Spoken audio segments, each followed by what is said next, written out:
កលឹះធ្វើមិនបើមនុស្សលពឹសតាំងពីតូចភ្នែកមើលឃើញខ្មោចដើរទូមនុស្សមើលជ្រៅដល់គល់តាំងពីប្រសូតធ្វើការហត់អត់លូអីមកពុកតិចមនុស្សពីល្អរហូតស្ដីដូចមេស្កក្នុងមាត់មានពឹសចង់ដើរពេលស្នែងធ្វើមេចកូនចេញមកពីបន្ទប់ដែលគេកប់កលឹះធ្វើមិនបើមនុស្សលពឹសតាំងពីតូចភ្នែកមើលឃើញខ្មោចដើរទូមនុស្សមើលជ្រៅដល់គល់តាំងពីប្រសូតធ្វើការហត់អត់លូអីមកពុកតិចមនុស្សពីល្អរហូតស្ដីដូចមេស្កក្នុងមាត់មានពឹសចង់ដើរពេលស្នែងធ្វើមេចកូនក្មេងទៅទៅលាស់ឲ្យកាសជាប់តិចឲ្យគ្រប់គ្នាជាទាស់ព្រោះស្ដាប់តាបៀដេកអត់ប្រយ័ត្ននឹងវិធីប្រមាថដែលមានពោះផលិតចឹកជាប់តាគៀយើងចេញច្រឡាត់ឲ្យដូចជុំសម្ងាត់គេចង់បបាត់ជាងលេងត្រឹមមកភាកពេលសួរច្រឡើយមាត់ញ័រទៅតាត់ខ្ញុំដកលុយមកដុំយកមកបាំងតាជាហាតែប្រហាស់ដូចចាក់ប្រេងអិនតអ្នកពួកយើងដើរចូលទៅជ្រះបញ្ជីគ្នាយើងវាយយកបានជ័យជំនះវាយវិញដល់វគ្គលើកជ័យលិភីក៏ត្រាចូលឈ្មោះពួកដែលជាប់ទៅពាក់ដកហូតវាផ្ទះពិបាកចឹងជនីគេមានគូកណ្ដិតចំបបាយស្ទះតែវាមិនអាចកាច់ពិបាកលោយាធីមើលនឹងភ្នែកចៃគុំកលែជាចង់ទៅមើលទៅណានឹងដីគុំលេខពេលថាគឺធ្វើមិនបាច់ទៅស្រាប់អ្នកណាចម្លែកនៅក្នុងតកូលប៊ូ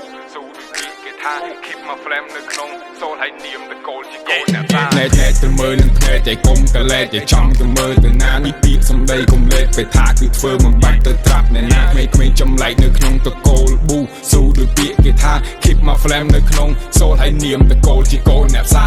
ចេញមកពីបន្ទប់ដែលគេកឹបកលឹះធ្វើមិនបើមនុស្សលពឹសតាំងពីតូចភ្នែកមើលឃើញខ្មោចដើរតួមនុស្សមើលជ្រៅដល់គល់តាំងពីប្រសូតធ្វើការហត់អត់លូអីមកពុកតិចមនុស្សពីល្អរហូតស្ដីដូចមេស្កក្នុងមាត់មានពឹសចង់ដើរវគ្គស្នែងធ្វើមេចេញចេញមកពីបន្ទប់ដែលគេកឹបកលឹះធ្វើមិនបើមនុស្សលពឹសតាំងពីតូចភ្នែកមើលឃើញខ្មោចដើរតួមនុស្សមើលជ្រៅដល់គល់តាំងពីប្រសូតធ្វើការហត់អត់លូអីមកពុកតិចមនុស្សពីល្អរហូតស្ដីដូចមេស្កក្នុងមាត់មានពឹសចង់ដើរវគ្គស្នែងធ្វើមេចកូន